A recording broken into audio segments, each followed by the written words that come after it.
সুখ হইল না আমার এই সংসারে। দিনে রাইতে আমার সাথে খালি ঝগড়া করে, কথায় কথায় বাপের দেয়া বস্তুর কোটা মারে। দাদা কেন করাইলা হইয়া আমায় বিয়ায় আমি চিন্তায় ভাসি না। ও দাদা বিয়া না কইরা ভালোই ছিলাম, আমার টেনশন ছিল না।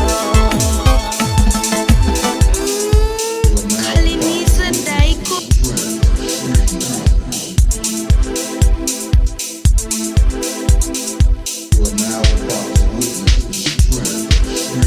কইল, নিজেরটা মসমসা পরটা উত্তা লাগে